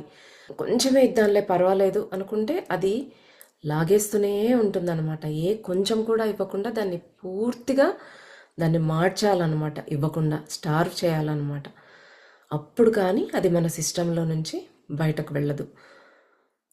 అందుకే బాబా ఎప్పుడూ చెప్తూ ఉన్నారు, నిన్ను నువ్వు తెలుసుకో, నీ గురించి తెలుసుకో. అంటే మనము నా గురించి నాకెందుకు తెలియదు అనేసి అనుకుంటాం. మనం ఎక్కడ పాడైపోతూ ఉన్నాము, ఏ అలవాట్లు మనల్ని లాగేస్తూ ఉన్నాయి, పాడు చేస్తూ ఉన్నాయి, ఎక్కడ మనము స్ట్రాంగ్గా ఉన్నాము, నీకు ఏవేవి ఇష్టమో అయిష్టమో, కోపము, అసహ్యము, ద్వేషము, నీ లిమిటేషన్స్ ఏంటి, నీ అడ్వాంటేజెస్ ఏంటి, పరిస్థితులు ఎలా ఉన్నాయి, నీకు ఏది ఈజీ ఏది కష్టము అన్నీ కూడా మనల్ని మనం స్టడీ చేసుకోమంటున్నారు బాబా. అప్పుడు నువ్వు డిసైడ్ చేసుకోవాలి ఎలాగ నువ్వు బయటపడగలుగుతావు, ఏది పాటించాలి, ఏం చెయ్యాలి అనేది. ఒకవేళ నీ బలహీనత మద్యమైతే బార్లకు వెళ్ళకూడదు, తాగేటటువంటి ఫ్రెండ్స్తో ఫ్రెండ్షిప్ చేయకూడదు. ఎందుకంటే ఎప్పుడో ఒకసారి వాళ్ళు లాగుతారు, ఏం కాదులే ఒక పెగ్గేసుకో అనేసి లాగేస్తారు. సో అలాగా తన వీక్నెస్ మద్యం కాబట్టి తను కంట్రోల్ చేసుకోలేడు కాబట్టి తనని ఏదైతే అట్రాక్ట్ చేస్తుందో ఆ మద్యం వైపు, అలాంటి వాటికి దూరంగా ఉండడానికి ప్రయత్నించాలి, ఫస్ట్ స్టెప్. అలాగే మీ బలహీనత కామం అయితే మీరు నిరంతరం ప్రలోభానికి గురయ్యే, అంటే ఎప్పుడూ లొంగిపోతాం, ఇంకా తట్టుకోలేము అనే పరిస్థితులు ఉన్నప్పుడు అలాంటి వాళ్ళ చుట్టుపక్కల్లో ఉండొద్దు మీరు. అదే మీ బలహీనత డబ్బు అయితే, లేదా మీకు దొంగతనం చేసే బుద్ధి ఉంది మీలో, ఏదన్నా చూస్తే ఆగలేరు, దాన్ని తీసేసుకోవాల్సిందే, ఏదో రకంగా కొట్టేయాల్సిందే అనే బుద్ధి మీలో ఉంది అని మీకు తెలిస్తే, బ్యాంకుల్లో కానీ నగల దుకాణంలో కానీ ఎక్కువ డబ్బుతో డీలింగ్స్ జరిగే పనుల్లో మీరు ఉండొద్దు. ఇప్పుడు బ్యాంకులో చాలా డబ్బు ఉంటుంది, అది కొట్టేయాలి అనే భావం మీకు రావచ్చు. నగల దుకాణంలో అన్ని నగలు చూస్తూ ఉన్నప్పుడు మీకు కన్ను కుట్టొచ్చు, మీ బుద్ధి గడ్డి తినొచ్చు. కాబట్టి అలాంటి చోట పని చేయొద్దు. మీకు తెలుసు కదా, ఏదన్నా చూస్తే కొట్టేయాలి అని అనిపిస్తుంది. కొన్ని మూవీస్లో చూస్తూ ఉంటాం, అదొక సరదా కూడా ఉంటుంది అనమాట. వాళ్ళకి ఏదన్నా లేదా, వాళ్ళకి ఏమన్నా పేదవాళ్ళ అంటే అట్లా కాదు, కానీ ఏదన్నా చూస్తే కొట్టేయాలి, అది ఫ్రీగా తీసుకోవాలనే బుద్ధి ఉంటుంది. అది ఎక్కడి నుంచి వస్తుందంటే పూర్వజన్మల నుంచి క్యారీ చేస్తున్నది అనమాట అది. అలాగా మీకు తెలుసు కదా, మీరు ఒకవేళ దొంగతనం చేసే బుద్ధి మీలో ఉంది, ఆగలేను ఏదైనా అన్నప్పుడు డబ్బుతో ఎక్కువగా వ్యవహరించే వృత్తిలో ఉండొద్దు అని చెప్తున్నారు బాబా. అలాగే don't choose a profession where you could speculate and thus be ruined. అంటే ఇప్పుడు స్టాక్ మార్కెట్ అలాంటివి వాటిల్లో ఉన్నప్పుడు ఏమవుతుంది, దీంట్లో చాలా డబ్బు సంపాదించగలుగుతాము అని ఒకసారి కాకపోతే ఒకసారైనా ఆశ పుట్టి ఆ స్టాక్స్లో పెట్టడము, ఆ డబ్బులు కోల్పోవడము, షూర్గా తెలీదు వస్తుందేమో అనే ఆశతో డబ్బులు పెడుతుంటాం. అలాంటివి చేయొద్దు అంటున్నారు. తర్వాత ఏదన్నా సంస్థకి హెడ్గా ఉండి ఎన్నో విరాళాలు సేకరించి పేదవాళ్ళకి హెల్ప్ చేయాలి అనేసి ఒక సంస్థ ప్రారంభించుంటారు. కానీ ఆ బుద్ధి సరిగా లేనందువల్ల అది ఎవరికి ఉపయోగించాలో వాళ్ళకు ఉపయోగించకుండా తనకు తానే ఉపయోగించుకుంటాడు. ఇప్పుడు బాబా చరిత్రలో చూస్తే చెన్నబసప్ప వీరభద్రప్ప స్టోరీలో, ఆ వీరభద్రప్ప తన ముందు జన్మలో ఒక వడ్డీ వ్యాపారి. ఊర్లో జనాలందరూ కూడా ఎంతో డబ్బు పోగు చేసి ఆ ఊర్లో ఒక శివాలయము రిపేర్లు చేయించడానికి అనేసి ఈయన దగ్గర అయితే పెడితే సేఫ్గా ఉంటుంది అనేసి ఆయన దగ్గర పెడతారనమాట. కానీ అతను ఏం చేస్తాడు, ఆ డబ్బంతా తన సొంతానికి వాడుకొని జస్ట్ ఏదో ఒక 1000 రూపాయలు అలాగా ఆ గుడి రిపేర్స్కి వాడతాడనమాట. సో అలాంటి పనులు చేయొద్దు. ఇప్పుడు ఆ వడ్డీ వ్యాపారిగా ఉండటం కానీ, అలా అంటే వేరే వాళ్ళ డబ్బులు నువ్వు లాక్కోవాలి అనే ఉద్దేశం నీకు కలిగేలాగా నీకు ఉపయోగపడే అట్లాంటి జాబ్స్లో కానీ అట్లాంటి వాటికి నేతృత్వం వహించడం అనేది అవాయిడ్ చేయండి అని చెప్తున్నారు. సో అలాగా మనల్ని మనము అసెస్ చేసుకోవాలన్నమాట. మనకి ఏది ఉంది వీక్నెస్? తాగుడుందా? కామం ఉందా? డబ్బు వీక్నెస్ ఉందా? లేకపోతే ఎప్పుడు ఒకరిని బాధించాలి, గాసిపింగ్ చేయాలి అనేదా? లేకపోతే ఎప్పుడు ఒకరితో కంపేర్ చేసుకుంటున్నావా? వాళ్ళకి అంత ఉంది నాకు లేదు అని ఈర్షపడుతూ ఉన్నావా? భయం ఎక్కువగా ఉందా? కోపం ఎక్కువగా ఉందా? సో ఇలాంటివన్నీ కూడా మనల్ని మనం గమనించుకుంటే మనకు అర్థం అవుతుంది. అవన్నీ చూసుకుని నీ బలాలు బలహీనతలు అర్థం చేసుకున్నప్పుడు నీ జీవితం ఈజీ అవుతుంది. అదేవిధంగా నీ ప్రియమైన వారి బలాలు బలహీనతలు పరిమితులు మొదలైన వాటిని కూడా అర్థం చేసుకోండి. ఇప్పుడు మన స్ట్రెంగ్త్స్ అండ్ వీక్నెసెసే కాకుండా మన వాళ్ళవి కూడా, ఇంట్లో వాళ్ళవి అయ్యుండొచ్చు, స్నేహితులు అయ్యుండొచ్చు, వాళ్ళను కూడా కొంచెం అర్థం చేసుకోవడానికి ప్రయత్నం చేయాలి. ఎందుకంటే ఇప్పుడు నీకున్న బలహీనతతో నువ్వు ఎలా ఫైట్ చేస్తున్నావో, దాంట్లోంచి బయటకు రాలేకపోతూ ఉన్నావో, అలాగే ఎదుటి వ్యక్తి కూడా కదా, వాళ్ళకి వాళ్ళ జన్మ ప్రణాళిక ప్రకారం వాళ్ళు ఏది నేర్చుకోవాలో అది నేర్చుకోవటానికి ఎంతో కష్టపడుతుండొచ్చు. వాళ్ళు దాంట్లోంచి బయట పడలేకుండా ఉంటుండొచ్చు. సో వాళ్ళను కూడా అర్థం చేసుకోమంటున్నారన్నమాట. అంగీకరించాలి. వాళ్ళకు కూడా ఉన్నాయి. నీకు ఎలాగ పరిమితులు లిమిటేషన్స్ ఉన్నాయో, బలాలు బలహీనతలు సమస్యలు ఉన్నాయో వాళ్లకు ఉంటాయి. మీరు మీ బలహీనతలను అధిగమించడం కష్టంగా గుర్తిస్తే వాళ్ళు కూడా వాళ్ళ బలహీనతలు వాళ్ళ పరిధులపై పనిచేయడంలో సమానంగా కష్టపడుతూ ఉండొచ్చు. నీకు నువ్వు వాడే నియమాలని ఇతరులకు కూడా వాడినప్పుడు జీవితం సులభమవుతుంది. అంటే ఇప్పుడు నీకో రూలు ఎదుటి వాళ్ళకో రూలునా? అలా కాదు కదా. ఇప్పుడు నువ్వు ఏదైతే ఎక్స్పెక్ట్ చేస్తున్నావో నువ్వు ఎదుటి వాళ్ళ విషయంలో కూడా అలాగే ఉండాలి. అలా కాకుండా నీ బలహీనతలు నీ లోపాలను నువ్వు యాక్సెప్ట్ చేస్తావు, కానీ నీ చుట్టూ ఉన్న వాళ్ళవి మాత్రం యాక్సెప్ట్ చేయకుండా వాళ్ళు పర్ఫెక్ట్గానే బిహేవ్ చేయాలి అంటే ఎలా అవుతుంది? ఇప్పుడు కోపం అనుకోండి, నీలో కూడా కోపం ఉంది, నువ్వేం దానికి అతీతుడివి కాదు, పూర్తిగా దాంట్లో నుంచి బయటపడలేదు. కానీ ఎదుటి వాళ్ళు మాత్రం చాలా పేషెన్స్తో ఉండాలి, నీతో కొప్పడకుండా మాట్లాడాలి అని ఎక్స్పెక్ట్ చేస్తూ ఉంటాం. అలా ఉండొద్దు అనేసి చెప్తూ ఉన్నారనమాట. దీనికి ఒక చిన్న స్టోరీ చెప్పుకోవచ్చు మనము. పాలమ్మే వ్యక్తి ఉంటాడు. ఆయన ఏదో తన గేదెల ద్వారా తీసిన పాలతో నెయ్యి చేసుకుని, పెరుగు చేసుకుని, పాలు అమ్ముకుని అలాగా బిజినెస్ చేసుకుంటూ ఉంటాడు. వాళ్ళ ఆవిడ నెయ్యి అంతా కూడా 1 కిలో ప్యాకెట్స్ లాగా కట్టేసి ఇస్తుంది. ఈయన ఎవరికి కావాలో వాళ్ళకి అమ్మేసి వస్తూ ఉంటాడు. అలాగా ఒకరోజు ఒక కిరాణా వ్యాపారి దగ్గరికి వెళ్ళి అతనికి కూడా నెయ్యి అమ్మి అలాగే తనకు కావలసిన వస్తువులు ఆ షాప్లో నుంచి తెచ్చుకుంటాడనమాట. అతను వెళ్ళిపోయిన తర్వాత ఆ కిరాణా కొట్టు అతను ఇతను ఇచ్చిన నెయ్యి 1 కిలో ఉందా లేదా అని తూకం వేస్తాడు. అప్పుడు అతనికి అది 900 గ్రామ్సే చూపిస్తుంది, 1 కిలో చూపించదనమాట. అప్పుడు నెక్స్ట్ టైం ఇంకా రైతు అమ్మడానికి వచ్చినప్పుడు, నువ్వు చాలా మోసం చేస్తూ ఉన్నావు, నువ్వు ఇచ్చిన దాంట్లో కేవలం 900 గ్రామ్సే ఉంది, నువ్వు మోసం చేస్తున్నావు అంటే, నేను పేదవాడిని, డబ్బులు లేవు, కానీ నేను మోసగాడిని కాదయ్యా, నా దగ్గర ఈవెన్ తూనిక రాళ్ళు కూడా లేవు, నా దగ్గర తూచేకి త్రాసు కూడా లేదు, ఒక కర్రకి తాళ్ళు కట్టి నేను ఒకటి సెట్ చేసుకుని త్రాసులాగా, అందులో నీ దగ్గర నుంచి ఒకసారి నేను 1 కిలో చక్కెర ప్యాకెట్ తీసుకుని వెళ్ళాను, దాన్నే తూనిక రాయిలాగా ఉపయోగించి దానికి బ్యాలెన్స్ చేస్తూ నేను నెయ్యి పెట్టి నేను అమ్ముతూ ఉన్నాను అని చెప్తాడు. అంటే ఇక్కడ ఎవరు మోసం చేస్తున్నారు? ఆ కిరాణా కొట్టు అతను 1 కిలో అంటే 900 గ్రామ్సే వాళ్ళకు తూచి ఇచ్చినాడు.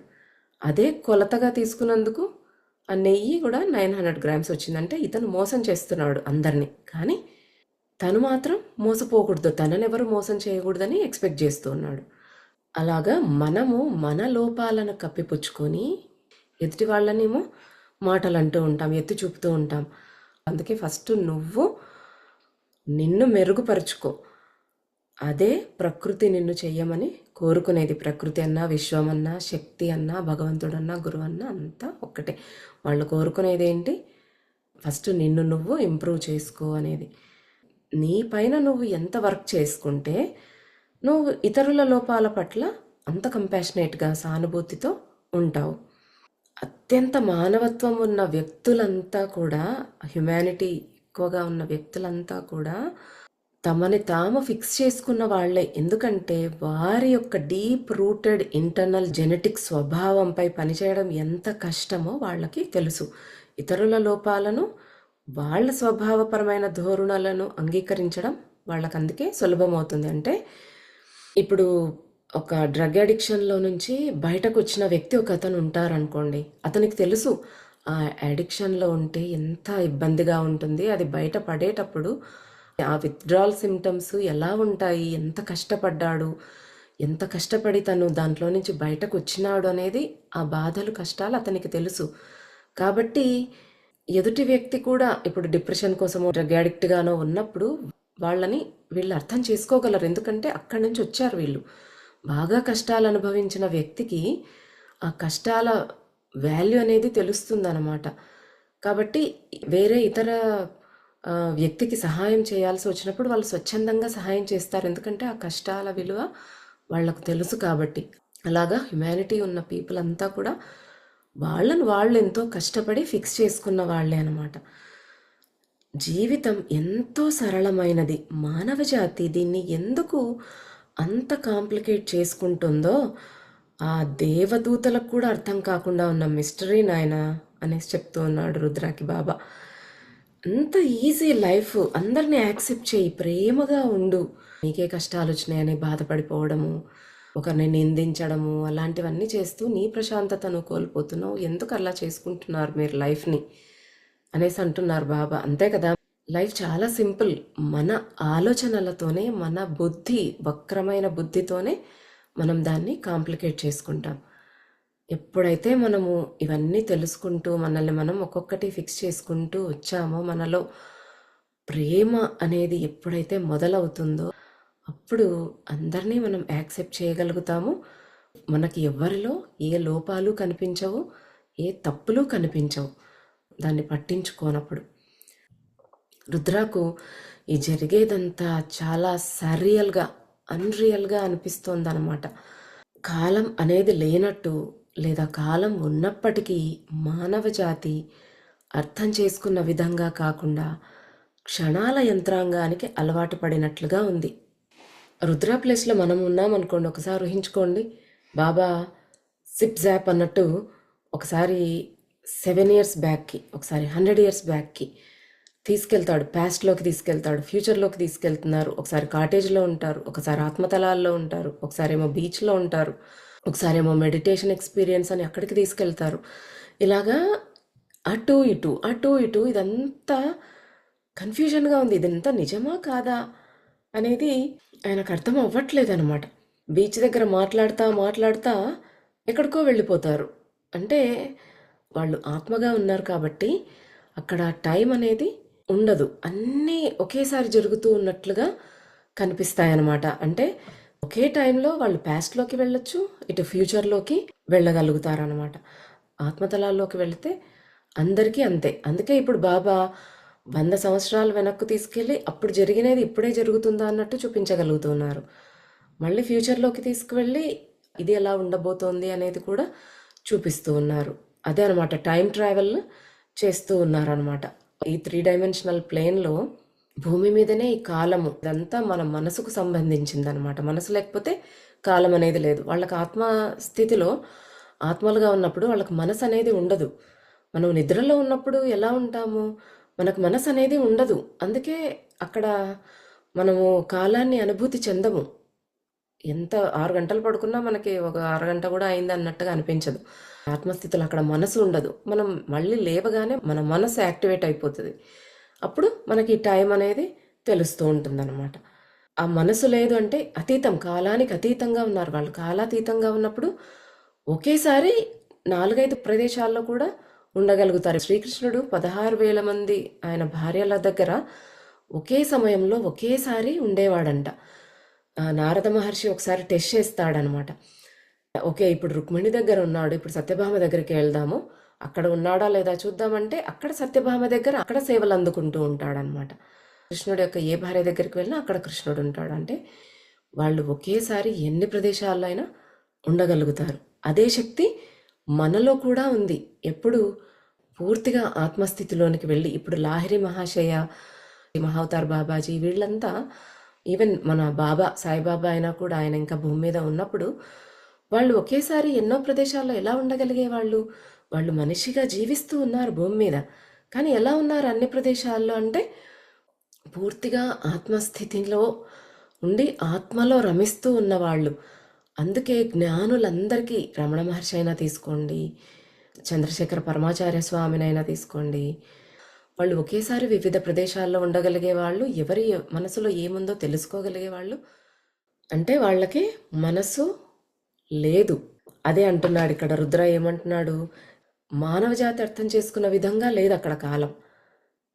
అలాగ మానవ జాతి ఈ 24 గంటల టైంకి అలవాటు పడింది. ఆయన అక్కడ ఆత్మగా ఉన్నాడు కాబట్టి కాలాతీతంగా ఉన్నాడనమాట. ఇంకా నెక్స్ట్ ఆ ముగ్గురు వ్యక్తులు వారి కాటేజెస్లోకి వెళ్ళిపోయారు. ప్రతి cottage size, shape, comfort, luxury అవి ఎక్కడెక్కడ ఉన్నాయి అనేది కూడా చాలా భిన్నంగా ఉంది. ఎందుకంటే ముగ్గురు వ్యక్తులు, వాళ్ళు ముగ్గురు అన్నదమ్ములు అనుకోవచ్చు, కానీ ఎవరి సోల్ జర్నీ వాళ్ళదే. ఆ ముగ్గురు యాడిక్ట్సే. ఆ ముగ్గురు కూడా వాళ్ళ కర్మ ఏది ఉందో దాన్ని బట్టి వాళ్ళు ఎక్కడ జన్మ తీసుకోవాలనేది డిసైడ్ చేసి ఆ ప్లేసెస్కి వెళ్ళిపోయారు. సో అవి డిఫరెంట్ ప్లేసెస్, వాళ్ళు ఉండే ఇల్లు, వాళ్ళ బాడీ అన్నీ కూడా డిఫరెంట్ సైజు, డిఫరెంట్ షేప్, అంటే డిఫరెంట్ వ్యక్తులుగా ముగ్గురు కూడా వాళ్ళ డిఫరెంట్ కాటేజెస్లోకి వెళ్ళిపోయారంటే జన్మ తీసుకున్నారనమాట. మధ్యలో ఉన్న కాటేజ్ దాని ఎడమ వైపు ఉన్నంత ఆడంబరంగా లేదు, దానికి కుడివైపు ఉన్నది ఎప్పుడైనా కూలిపోయేలా ఉంది. మరి లోపల కూడా కేవలం బేసిక్ నెసెసిటీస్ మాత్రమే అందించబడ్డాయని స్పష్టంగా కనిపిస్తోంది. అంటే ఒక పూరి గుడిసె, ఒక పెంకుటిల్లు, ఒక డాబా ఉన్న ఇల్లు లాగా లగ్జరీ, కంఫర్ట్, సైజు, షేప్ అన్నీ కూడా డిఫరెంట్గా ఉన్నాయన్నమాట ఆ ముగ్గురికి కూడా. వాళ్ళు డిఫరెంట్ ప్లేసెస్లో డిఫరెంట్ బాడీస్ ఇంకా వాళ్ళు జన్మ తీసుకున్నారు.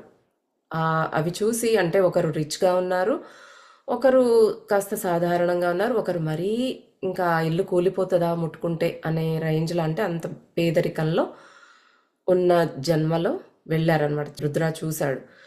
రుద్రాకు అర్థమవుతోంది అంటే ఒక్కొక్క దాని ఇంపార్టెన్స్, ప్రాధాన్యత ఏంటి అనేది. వాళ్ళ ప్రీవియస్ కర్మ ప్యాటర్న్ బట్టే వాళ్ళకి ఏది ఎంత అవసరమో అంత క్రియేట్ చేయబడింది అనమాట. సో కార్మిక్ బ్లూ ప్రింట్ ప్రకారమే ఈ ఇల్లు, ఈ కాటేజెస్, ఈ కంఫర్ట్స్ అవన్నీ ఉన్నట్టున్నాయి అనేసి రుద్ర అనుకుంటూ ఉన్నప్పుడు బాబా చెప్తున్నారు, బేటా భౌతిక సౌకర్యం అనేది గత జన్మలలో ఒకరి కర్మకు సూచిక కాదు.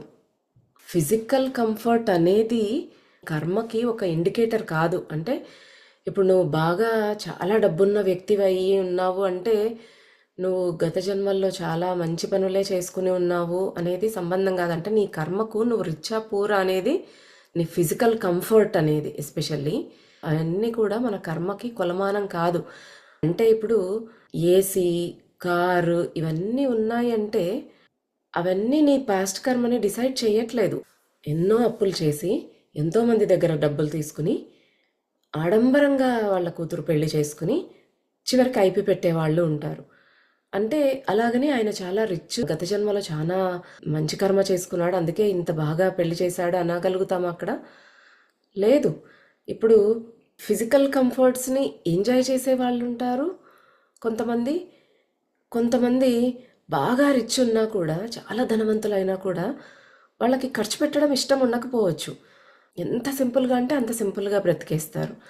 ఎంత కోటీశ్వరులైనా సరే ఒక చిన్న ఇంట్లో ఉండొచ్చు, లగ్జరీ కార్ కాకుండా మామూలు కార్లు వాడొచ్చు. వాళ్ళు అలా చూస్ చేసుకున్నారు లైఫ్ స్టైల్. మనము ఎగ్జాంపుల్ తీసుకుంటే వారెన్ బఫెట్, కోటీశ్వరుల్లో వరల్డ్లోనే నంబర్ 3 ప్లేస్లో ఉన్నాడు ఆయన. కానీ ఆయన ఏ రోజు కూడా ఆయన సంపదకు తగ్గట్టుగా పెద్ద ఎకరాల్లో కట్టించుకున్న ఇంట్లోనో అలా ఉండడు. 1958లో $31,500కి కొన్న ఆ ఇంట్లోనే ఇప్పటికీ ఉంటారు ఆయన. ఆయనకు సెల్ ఫోన్ లేదు, కంప్యూటర్ లేదు, లగ్జరీ రెస్టారెంట్లలో తినడు, మామూలు సింపుల్ రెస్టారెంట్లలో తింటాడు అనమాట. రిచెస్ట్ పీపుల్‌లో థర్డ్ పర్సన్ ఆయన. కానీ ఎంత సింపుల్ లైఫ్. అంటే జీవించే జీవితాన్ని బట్టి, ఆయన ఉండే ఇంటిని బట్టి ఆయన కర్మని మనం చెప్పలేమనమాట. అలాగే అజిమ్ ప్రేమ్‌జీ అని ఒక ఆయన ఉన్నాడు, విప్రో చైర్మన్. ఆయన కూడా ఎంతో simple life. Mark Zuckerberg Facebook CEO, ఆయన అంతే చాలా సింపుల్‌గా. అంతెందుకు మన అబ్దుల్ కలాం గారు, ఆయన ప్రెసిడెంట్. కానీ ఆయన ఎలా జీవిస్తారు? నేను ప్రెసిడెంట్, నేను లావిష్గా ఉండాలి అన్నట్టు ఆయన ఎప్పుడూ ఉండరు. ఆయనకున్న 2-3 జతల బట్టలే ఆయన వేసుకుంటారు. చాలా పనులు ఆయన సొంతంగా చేసుకుంటారు. ఎంతో హంబుల్గా అలా ఉంటారనమాట వీళ్ళంతా. మనము ఉండే ఇంటిని బట్టి, మనం అనుభవిస్తున్నే కంఫర్ట్స్ని, సౌకర్యాలను బట్టి మన కర్మ అనేది ఇండికేట్ చెయ్యదు అనేసి చెప్తూ ఉన్నారనమాట బాబా. నేర్చుకోవలసిన పాఠాలు, గ్రహించాల్సిన అనుభవాలు, అధిగమించవలసిన బలహీనతలు, సాధించవలసిన ఆధ్యాత్మిక అభివృద్ధి, ఒకరి ఆత్మ సమూహంతో సంప్రదించవలసిన అవసరం, ప్రస్తుత జీవితం యొక్క ఏకైక ఆత్మ ఉద్దేశం, అవన్నీ మీరు ఎక్కడ నివసించబోతున్నారు, ఎవరితో అనేది నిర్ణయిస్తాయి. అంటే మన కంఫర్ట్స్ కాదు, మనం ఎవరెవరితో లెసన్స్ నేర్చుకోవాలి. ఇప్పుడు ఒక ఫ్యామిలీలో ఉన్నాము, మన తండ్రి తల్లి నుంచి, భర్త భార్య నుంచి, వాళ్ళ నుంచి ఎన్నో లెసన్స్ నేర్చుకునే ఉన్నాయి, లేదా వాళ్ళు మన నుంచి ఎన్నో లెసన్స్ నేర్చుకునేది ఉండొచ్చు.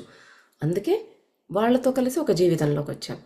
అలాగే మనం ఏ బలహీనతలు, మన వీక్నెసెస్ని ఓవర్కమ్ చేసుకోవాలి, ఏ ఎక్స్పీరియన్సెస్ మనం పొందాలి, స్పిరిచువల్ గ్రోత్ అనేది ఎంత అచీవ్ చేయాలి, దానికి సంబంధించిన ఒక సోల్ గ్రూప్ తెచ్చుకుంటామన్నమాట. మనము ఏ హోంవర్క్ తెచ్చుకున్నాము, ఏది క్లియర్ చేసుకోవడానికి తెచ్చుకున్నాము, దానికి అనుగుణంగా ఉన్న గుంపును మనం తెచ్చుకుంటున్నామన్నమాట. అడిక్ట్ అనుకోండి, ఆ అడిక్షన్ అధిగమించడమే సోల్ పర్పస్ ఆయన జన్మ తీసుకోవడానికి. దానికి తగ్గ పరిస్థితులు, వ్యక్తులను తన జీవితంలోకి తెచ్చుకుంటాడు. ఎవరితో ఎక్కువ నేర్చుకోవాలో వాళ్ళు మన ఇమ్మీడియట్ ఫ్యామిలీగా వస్తారు. ఎవరితో కాస్త కొంచెం కొంచెం నేర్చుకునేది ఉంటుందో వాళ్ళు మన ఎక్స్టెండెడ్ ఫ్యామిలీస్ కానీ, మన ఫ్రెండ్స్ కానీ, మన ఎనిమీస్ కానీ. కానీ ప్రతి ఒక్కరు కూడా మన కర్మ బ్లూ ప్రింట్ ప్రకారము వస్తారనమాట. స్వర్గం శాకాహారులతో నిండి లేనట్టుగానే, అంటే కేవలం శాకాహారులే స్వర్గానికి వెళ్తారు, మాంసాహారులు వెళ్ళరు అనేది ఏమీ లేదు.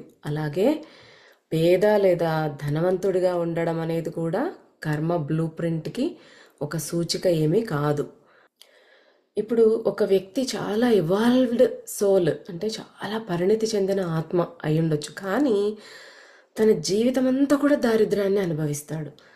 ఎందుకు అంటే ఆ వ్యక్తి యొక్క మెయిన్ పర్పస్ ఏంటి?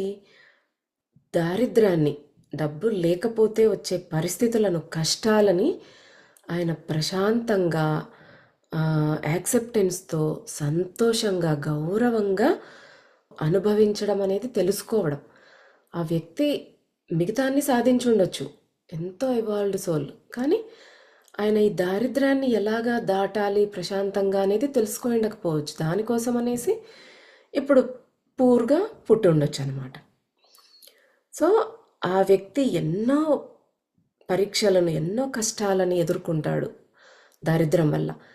అవన్నీ కూడా సరిగ్గా కరెక్ట్గా హ్యాండిల్ చేసుకోగలిగి బాధల్లోకి పడిపోతూ దేవుణ్ణి నిందించే వైపు కాకుండా, ఇవన్నీ కూడా నేను నేర్చుకోవడానికే తెచ్చుకున్నాను, లేనివి ఏవి అనే వాటి మీద బాధ కాకుండా నాకు ఉన్న బ్లెస్సింగ్కి గ్రాటిట్యూడ్తో ఉండడం నేర్చుకోవాల్సి అయి ఉండొచ్చు. లేదా ఆ వ్యక్తి తన గత జన్మలో రిచ్ లైఫ్ గడిపేసి ఉండి ఇప్పుడు పూర్గా ఉంటే ఆ ఎక్స్పీరియన్స్ ఎలా ఉంటుంది, అలా ఉన్నా నేను యాక్సెప్టెన్స్లో ప్రశాంతంగా హ్యాపీగా ఉంటానా లేదా అనేది నేర్చుకోవడానికైనా ఆ వ్యక్తి పూర్గా జన్మ తీసుకొని ఉండొచ్చు. ఏదో ఒక రీజన్ అయ్యి ఉంటుందన్నమాట. శ్రీనివాస రామానుజన్ మ్యాథ్లో ఎంతో ఆయన అందించాడు ప్రపంచానికి, కానీ ఆయన జీవితం అంతా దరిద్రంలోనే గడిపాడు. అలాంటి పరిస్థితులు ఎదుర్కొంటూ కూడా తను ఎక్సెల్ అవ్వడం అనేది ఆయన జన్మ ప్లాన్ అయి ఉండొచ్చు.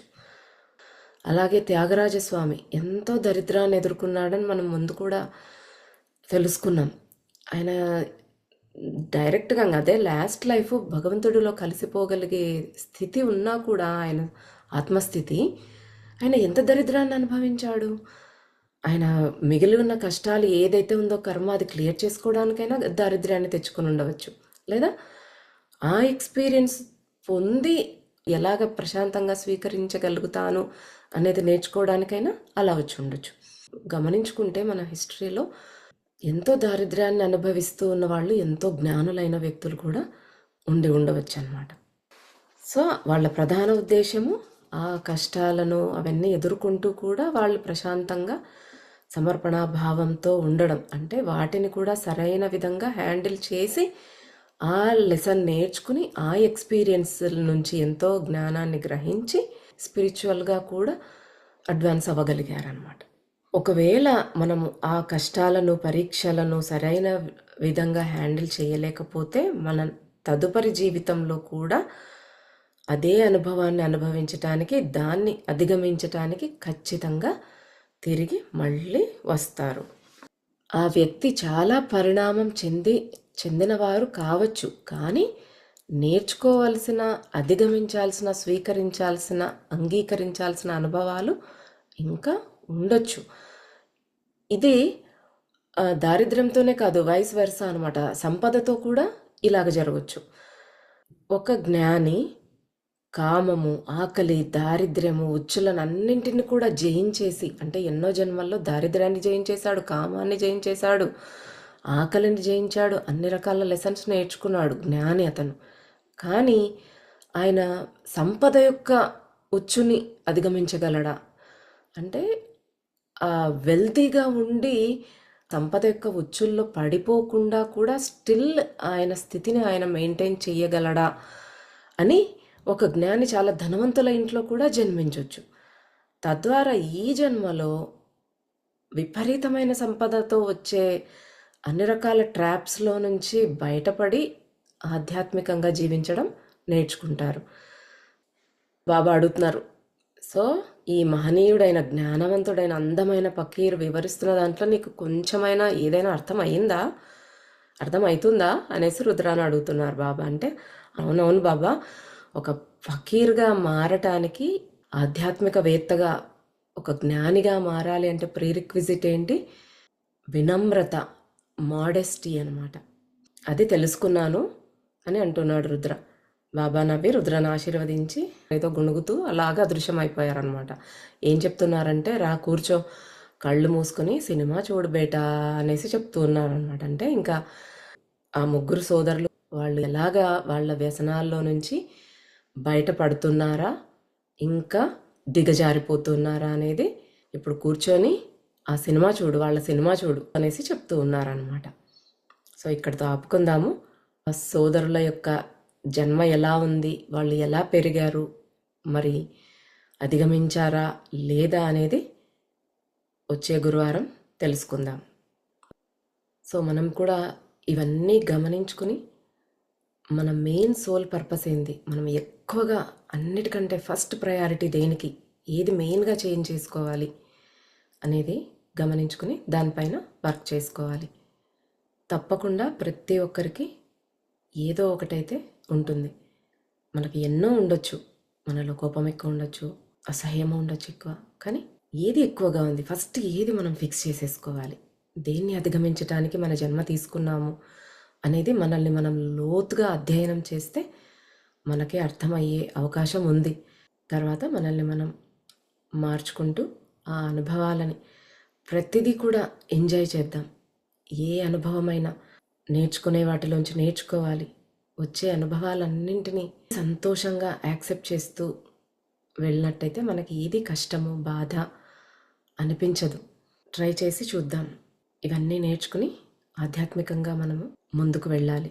ఎప్పుడో చూద్దాము, నేను రిటైర్ అయ్యాక ఇవన్నీ ఆలోచిద్దాము, అప్పుడు తీరిగ్గా కూర్చుంటాను కదా, అప్పుడు చాలా టైం ఉంటుంది, అప్పుడు ఆలోచిద్దాం వీటి గురించి అంటే ఇట్ నెవర్ హ్యాపెన్స్.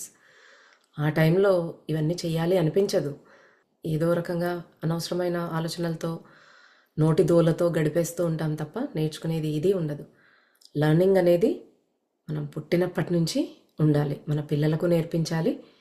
మనకి ఎన్ని రోజులు అవన్నీ తెలియవు, సరే ఇప్పుడైనా తెలుసుకున్నాం, నెవర్ టూ లేట్ కదా. ఇప్పటికైనా ఒక్కొక్కటి తెలుసుకుని మనకు మిగిలిన జీవితాన్ని ప్రశాంతంగా గడుపుతూ ఈ భారాలన్నీ మోసుకుపోకుండా హాయిగా లైట్గా వెళ్ళిపోగలగాలి మనం. అలాంటి స్థితి మనకు మనమే చేసుకోగలుగుతాం. లెట్ ఇట్ గో అని చెప్పారు కదా బాబా. మీరే ఈ భారాలు పెంచుకున్నారు, మీరే వాటిని వదిలించుకోవాలి. అన్నీ మనమే ట్రై చేయాలి. ఇప్పుడు వీళ్ళు ఈ అడిక్ట్స్ ఏమని చెప్పారు, మేమే దాన్ని ఓవర్కమ్ చేస్తాం బాబా, మీరు హెల్ప్ చేయొద్దు, మేమే అధిగమించాలి. అదే మా లెసన్. అలాగే మనం కూడా ఒకరి హెల్ప్ రావాలి, ఏదో అద్భుతాలు జరగాలి అని ఊహించకుండా లెసన్స్ నేర్చుకుంటూ ఈ కర్మ వ్యసన భారాలలో నుంచి మనల్ని మనమే బయటకి లాక్కోవాలి. మనము దానికి తగ్గ కృషి చేయాలి. కృషి చేయంది ఏది జరగదు. కృషితో నాస్తి దుర్భిక్షం. మన వంతు ప్రయత్నం మనం చేసి బాబా యొక్క అసలైన బిడ్డలము అనిపించుకుందాం. వచ్చే గురువారం మళ్ళీ కలుద్దాం. అంతవరకు సెలవు. సర్వం శ్రీ సాయినాథ పాదారవిందార్పణమస్తు.